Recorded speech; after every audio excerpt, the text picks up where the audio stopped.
Bonjour, je suis Philippe Massoubre et bienvenue sur le blog expertcomptableenligne.fr. J'aimerais vous parler aujourd'hui d'un thème particulier qui est celui de la valorisation des nouvelles sociétés. Vous pouvez avoir une nouvelle entreprise qui a déjà de la valeur. Simplement, si on regarde les comptes et souvent si on regarde l'absence de comptes, parce que parfois les sociétés n'ont même pas un premier bilan, eh bien en fait ces comptes ne sont absolument pas révélateurs de la valeur d'une entreprise.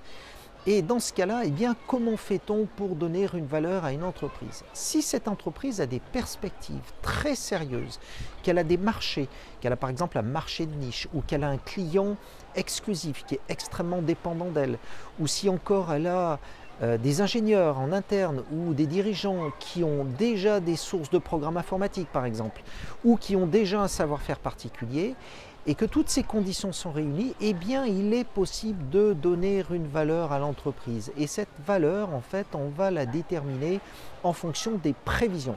Alors vous allez me dire, mais ça c'est pas très comptable comme perspective. Eh bien effectivement, les comptables en général, les experts comptables sont particulièrement réticents à donner une valeur à une entreprise qui ne soit pas basée sur des éléments du passé.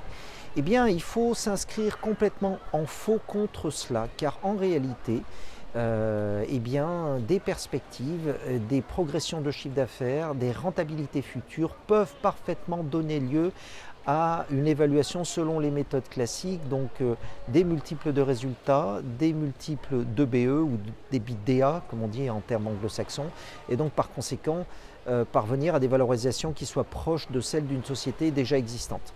On va par exemple retenir 8 années de résultats futurs ou 5 ou 6 années d'excédent brut d'exploitation. Par ailleurs, il peut y avoir des éléments incorporels, c'est-à-dire finalement des sources de programmes. Je prenais cet exemple tout à l'heure car c'est souvent le cas, on va dire, dans l'évaluation de start-up, des sources de programmes qui ont déjà été développées, mais qui ont été développées en dehors de l'entreprise ou avant que cette entreprise soit née.